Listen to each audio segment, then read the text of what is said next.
David Williams sat at the dining table, flipping through the day's newspaper. The sun poured in through the large kitchen windows of their suburban home, casting a warm glow over the room. Sarah, his wife of 10 years, stood at the counter, pouring herself a cup of coffee. She seemed distant lately, and David couldn't shake the nagging feeling that something was off. He glanced up from the paper, watching her silently as she stared out of the window. For years, their marriage had been stable, if not always passionate. David was a software engineer who worked long hours, and Sarah managed a local art gallery. They had built a life together, shared dreams, a beautiful house, and 2 cars in the driveway. On the surface, everything seemed perfect, but David had noticed subtle shifts in Sarah's behavior over the past few months. Small, almost imperceptible changes. She was on her phone more often, texting late into the night. Her laughter didn't seem as natural when they were together, and her touch felt colder, more absent-minded. Once, Sarah would greet him at the door when he came home from work. Now, it was as if she barely noticed when he walked through the door. Still, David had brushed it off, chalking it up to the natural ebb and flow of a long-term marriage. But this morning, as he watched her stand there, lost in thought, something gnawed at his gut. He cleared his throat, trying to break the silence. "Big plans for the day?" David asked, forcing a smile as he folded the newspaper. Sarah blinked, as though coming out of a trance, and turned to face him. Her expression was hard to read, a slight smile tugging at her lips, but her eyes were distant. "Just work," she replied. "There's an artist coming in this afternoon. I'll probably be late." David nodded. "No problem. I'll just order something for dinner, then." She offered him a quick peck on the cheek before grabbing her purse and heading out the door. David stood there, staring at the closed door, the unsettling feeling still lingering in the back of his mind. As the weeks passed, David found himself increasingly disturbed by Sarah's behavior. It wasn't just the texting or the late nights at work anymore. There were too many coincidences that didn't add up. Her once predictable work schedule had become erratic. She had new clothes that he hadn't seen her buy, and her stories about her day seemed rehearsed, as though she were trying too hard to sound normal. One evening, after she had left for another late night at the gallery, David was cleaning up the kitchen when her phone buzzed on the counter. She had forgotten to take it with her. Glancing down, David saw a text message flash across the screen. "Gregory, can't wait to see you tonight." David's heart raced as he stared at the message, his mind spinning with questions. Gregory? Who was Gregory? She had never mentioned anyone by that name. A flood of emotions surged through him. Anger, confusion, fear. He wanted to believe it was innocent, that there was some explanation for the message, but deep down, he knew something was wrong. Suddenly, Sarah's distant behavior, the late nights, and the cryptic conversations made sense. He had been ignoring the signs for too long, hoping that his suspicions were unfounded. But now, there was no denying it. The knot in his stomach tightened. David picked up the phone and scrolled through the messages. What he found confirmed his worst fears. Sarah and Gregory had been exchanging flirtatious messages for weeks. The texts were filled with inside jokes, compliments, and plans to meet.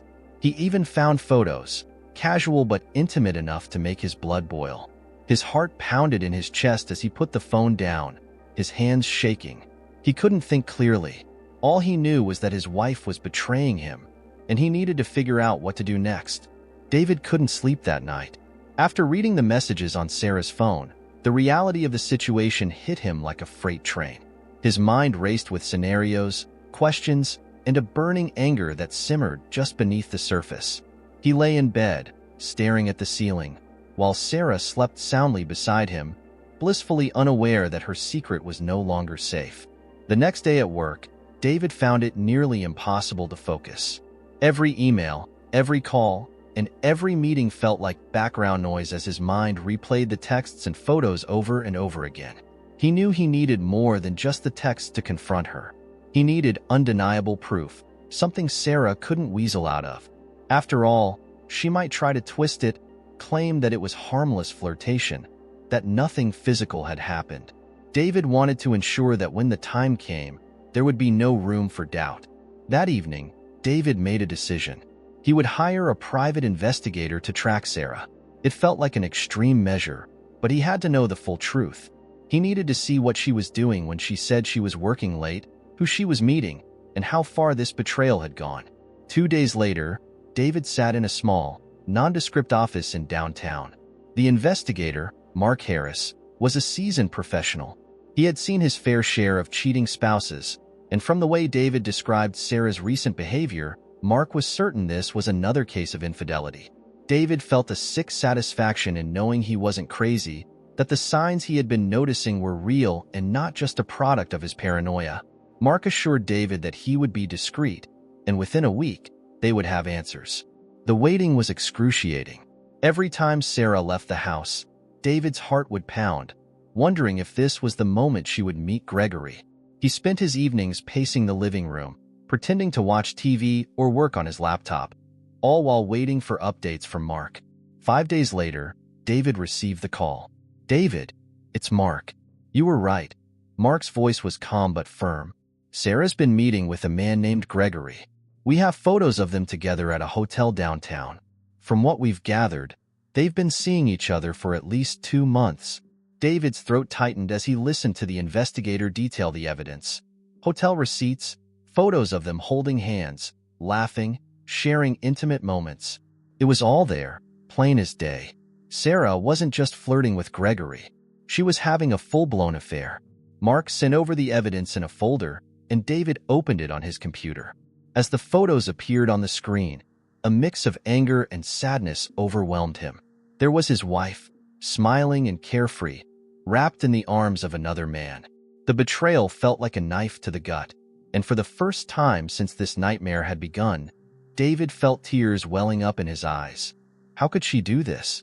How could she betray everything they had built together? David knew it was time. He couldn't pretend anymore. Armed with the evidence, he prepared himself for what would be the hardest conversation of his life. That evening, Sarah came home late again, her excuse as flimsy as ever. David was sitting at the dining room table, a glass of whiskey in hand, when she walked through the door. "Hey," she said, smiling faintly. "Sorry I'm late. Work was—" "Sit down," David interrupted, his voice calm but cold. Sarah hesitated, sensing the change in his tone. Her smile faltered, and she slowly made her way to the table, sitting across from him. The tension in the room was palpable. "What's going on?" she asked, her voice laced with uncertainty. David slid the folder across the table, watching her reaction closely. Sarah's face paled as she opened it and saw the photos. Her hands shook as she flipped through them, her eyes wide with shock and fear. "David, I can explain," she stammered, her voice trembling. "Explain what, Sarah?" David's voice was steady, but his anger was barely contained. "Explain how you've been lying to me for months? Explain how you've been sleeping with another man while I've been here, trusting you, loving you." Tears welled up in Sarah's eyes, and she reached across the table for his hand, but David pulled away. "David, please, it's not what you think. Not what I think." David stood up, his voice rising. "I have the pictures, Sarah. I have the receipts. Don't insult me by trying to lie your way out of this." Sarah broke down, sobbing into her hands. "I'm so sorry. It just happened. I didn't mean for it to go this far." David stared at her, his heart aching with a mixture of fury and heartbreak. "Why, Sarah? Why did you do it?" She wiped her tears, struggling to find the words. "I don't know. I was lonely. You're always working, and Gregory, he made me feel special." "Special?" David's voice was filled with contempt. "And I didn't? I've been here, Sarah, every day. I've given you everything." "I know," she whispered, her voice broken. "I know, and I'm so sorry. I made a mistake." David clenched his fists, turning away from her. "A mistake is forgetting to take out the trash, Sarah. This was a choice." Over and over again, the room fell into a heavy silence. David could hear the ticking of the clock on the wall, each second stretching painfully long. After what felt like an eternity, David spoke again, his voice low and resolute. "We're done, Sarah." She looked up at him, panic filling her eyes. "David, please, don't say that. We can fix this. We can go to counseling. "I'll end things with Gregory, I swear." But David shook his head. "It's too late. You've destroyed my trust. There's no coming back from this." David's initial shock and heartbreak slowly morphed into something colder and more calculating. He had always prided himself on being a composed, logical man, and now that trait would serve him well. If Sarah thought she could betray him and walk away unscathed, she was gravely mistaken. He wasn't one to lash out impulsively. No, his revenge would be methodical, patient, and devastating. The first step was gathering more concrete evidence of the affair. While he already had pictures from the private investigator and the damning text messages, David knew that more details could give him even greater leverage. He asked Mark Harris, the private investigator, to continue monitoring Sarah and Gregory for another week. Mark obliged, and the updates rolled in. More late-night rendezvous, more hotel visits, more evidence of the affair that painted an irrefutable picture of Sarah's betrayal. Mark also uncovered that Gregory was married, which provided David with an unexpected opportunity to expand his plan. David's next step was to protect his financial assets. He had always been prudent, keeping his investments, savings, and business ventures in his own name. Still, he knew divorce proceedings could be messy, and he didn't want Sarah walking away with more than she deserved, especially after what she had done. He set up a meeting with his attorney, Rebecca Marsh, an aggressive divorce lawyer with a reputation for leaving her clients' ex-spouses with little to nothing. Rebecca didn't just listen to his story. She strategized with him, outlining the best approach to ensure that Sarah walked away empty-handed. She advised David to move some of his liquid assets into offshore accounts, tighten his control over the joint accounts, and make sure all records of Sarah's infidelity were well documented. Rebecca also suggested that David make it look like the marriage had simply broken down due to irreconcilable differences, rather than infidelity in the official documents. This way, they could avoid a protracted legal battle, but still use Sarah's affair as leverage behind closed doors to secure a better deal. David wasn't just going to hurt Sarah financially. He wanted her to feel the weight of her betrayal in every aspect of her life. They had a wide social circle, full of friends who had admired their marriage. Sarah had always prided herself on being well-liked among their mutual friends, portraying herself as the perfect wife. David intended to shatter that illusion. He started talking to their friends, carefully planting seeds of doubt. He would bring up the fact that Sarah had been working late often, mention that things had felt off between them for a while, but never directly accuse her of cheating. David knew how gossip worked. People would piece it together themselves, and when the full truth inevitably came out, it would be even more scandalous. The final blow came when David anonymously sent Gregory's wife, Marissa, a package containing the damning evidence of Gregory's affair with Sarah. It included photos, texts, and even a copy of the hotel receipts. The fallout was swift and brutal. Marissa confronted Gregory, and within days, their marriage was on the rocks. The scandal spread quickly among their social circle, and Sarah found herself increasingly isolated. Friends stopped calling, invites to gatherings dried up, and she became the target of whispered conversations wherever she went. But David wasn't done. The grand finale of his revenge would be public, and it would leave no doubt about who held the upper hand. Sarah had been planning a small dinner party for some of their close friends to celebrate their 5th wedding anniversary, a fact that now seemed cruelly ironic to David. He decided to use this occasion to deliver the final blow. On the evening of the party, David played the part of the dutiful husband, smiling, chatting with guests, and pretending everything was fine. Sarah, oblivious to what was about to unfold, laughed and joked with their friends, unaware that her world was about to come crashing down. About an hour into the dinner, after everyone had eaten and the mood was relaxed, there was a knock on the door. David excused himself to answer it. When he returned, it was with a process server in tow. The server handed Sarah a thick envelope, divorce papers, in front of all their friends. Sarah's face turned ashen as she opened the envelope and began to read. The room fell into a stunned silence as the realization of what was happening dawned on everyone. Sarah looked up at David, her eyes wide with shock and disbelief. "David, what is this?" she stammered, her voice shaking. "It's exactly what it looks like," David said, his voice cold and unwavering. "We're done, Sarah. The humiliation on her face was exactly what David had hoped for. There would be no pleading, no apologies that could fix this. As their friends sat in stunned silence, Sarah's carefully crafted world collapsed around her. She had lost her husband, her reputation, and soon, she would lose much more. The days following the public revelation were filled with tension and silence. Sarah tried to apologize, to beg for another chance, but David was immovable. He didn't yell or scream. He simply shut down any conversation about reconciliation. The damage was done, and there was no going back. David's lawyer, Rebecca, wasted no time in filing for divorce. Armed with the evidence of Sarah's infidelity and the legal safeguards they had put in place, David was in a strong position. Sarah, on the other hand, was blindsided. She hadn't anticipated how thoroughly David had prepared for this moment. She had always thought that, in the event of a divorce, they would split things amicably. She was wrong. The divorce proceedings began in earnest. Rebecca ensured that the process moved quickly, filing motions to expedite the division of assets and pushing for a resolution that left David in control of most of their finances. The evidence of Sarah's affair was crucial in securing David a favorable settlement. In the state where they lived, infidelity could be a factor in the division of assets, and Rebecca leveraged this to the fullest. Sarah's lawyer tried to argue that the affair was a product of emotional neglect, that David had been too focused on his career, and that the marriage had already been faltering. But the cold, hard facts were in David's favor. He had documented evidence of the affair, and Sarah's attempts to shift blame only made her look more guilty.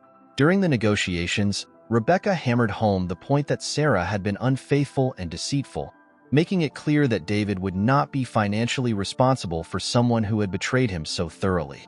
The judge overseeing the case was sympathetic to David's position, and the settlement reflected that. In the end, David walked away with the majority of their shared assets. The house, which they had bought together after their wedding, was awarded to him. Most of their savings, investments, and retirement funds were split in David's favor. Sarah, who had relied on David financially for much of their marriage, was left with a fraction of what she had expected. Sarah's lawyer tried to push for spousal support, but Rebecca shut that down with ruthless efficiency, pointing out that Sarah had been unfaithful and that her actions were the primary cause of the breakdown of the marriage. The judge agreed, and Sarah was denied any significant alimony. Sarah was forced to move out of the house and into a small apartment on the other side of town.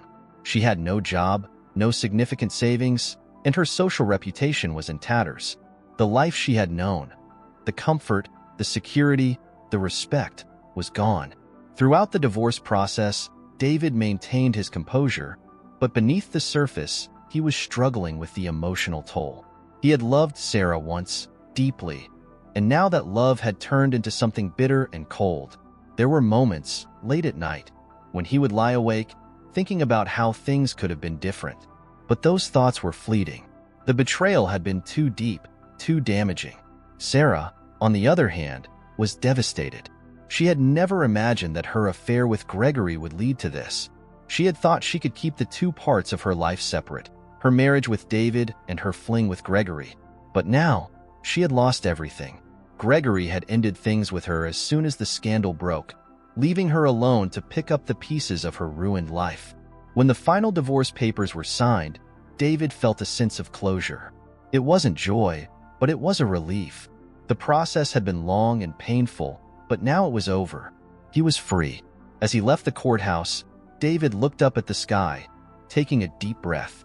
The weight of the last few months lifted, and for the first time in a long time, he felt like he could move forward. The chapter with Sarah was closed, and while it had ended in betrayal and heartbreak, David knew that his future held the promise of something better, something free from deceit and lies. Sarah, on the other hand, walked out of the courthouse with her head down, her eyes red from crying. She had lost everything: her husband, her friends, her reputation. The consequences of her choices had been more severe than she could have ever imagined. Now, she had to start over, alone. In the weeks after the divorce was finalized, David began to reclaim his life. He threw himself into his work, focusing on building his business and rediscovering the hobbies and passions he had put aside during his marriage. He started going to the gym again, reconnecting with old friends, and even took a trip abroad to clear his mind.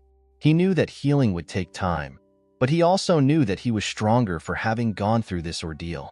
The betrayal had been painful, but it had taught him valuable lessons about trust, self-respect, and resilience. As for Sarah, her life had taken a darker turn. With no job, little money, and a tarnished reputation, she struggled to rebuild. The affair with Gregory had been her undoing, and now she was paying the price. David heard through mutual friends that Sarah had tried to rekindle her relationship with Gregory after the divorce, but it hadn't worked out. Gregory had moved on, and Sarah was left to face the consequences of her actions alone.